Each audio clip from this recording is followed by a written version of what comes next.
Okay, on our tour of the Middle Ages, we need to talk a little bit about architecture. As we've talked about architecture on many of our civilizations. And so a new, and here we have Notre Dame in the background in Paris, a great example of then this new type of architecture developing in Europe in the late Middle Ages. And I think you can see that speaks to then greater stability and greater wealth in Europe. All right.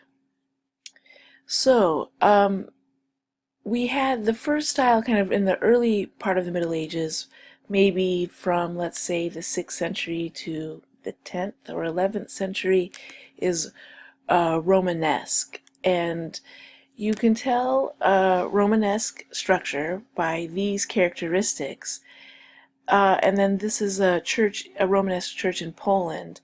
And now ponder that as we look at, because I know you guys like to ponder, at Notre Dame. And what's the difference, right? And so I think what's interesting here is this speaks to a more unstable time, right? These are a little bit more militaristic churches, or defensive churches, I should say. That speaks to the instability or, yeah, of the warfare and stuff of the early part.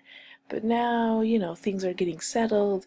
You have more money, more time to build these amazing structures. Okay. So, other aspects of Gothic architecture are sculptures and sometimes wood carvings within the church. Of course, they add beauty, and they often tell stories from the Bible. Remember, most people in Europe can't read or write, so how do they learn about their faith? And through the visual representations. And so people also, of course, are building these buildings for God and wanting to make them beautiful. So these are some other aspects of Gothic architecture, although my Reims Cathedral is a little blurry there. Another example. And so you have the spires to make it look tall, right? So your eyes are drawing up to heaven and to God.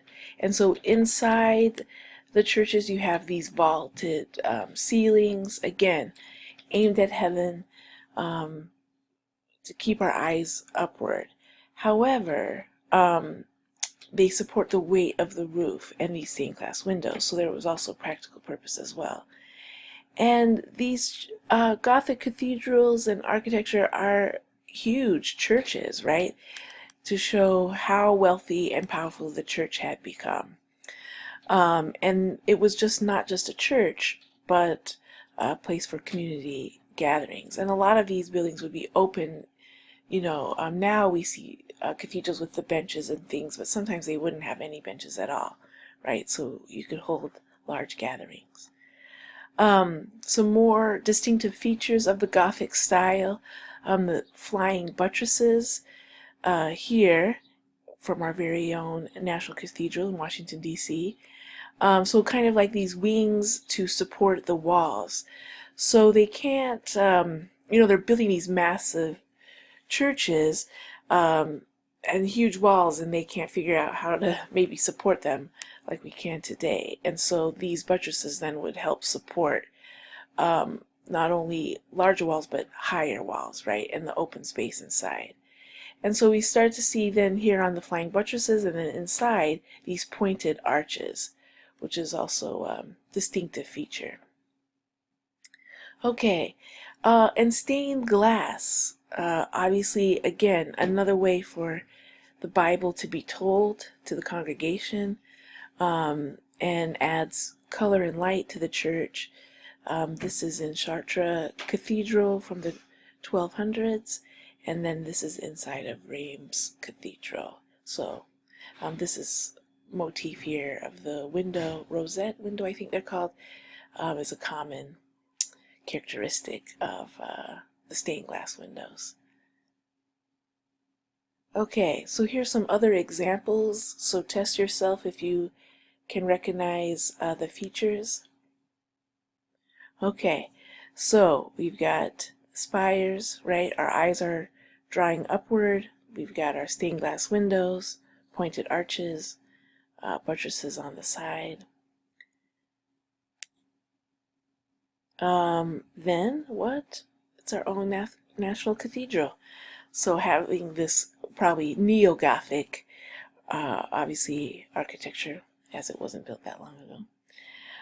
And then another in New York City, St. Patrick's Cathedral.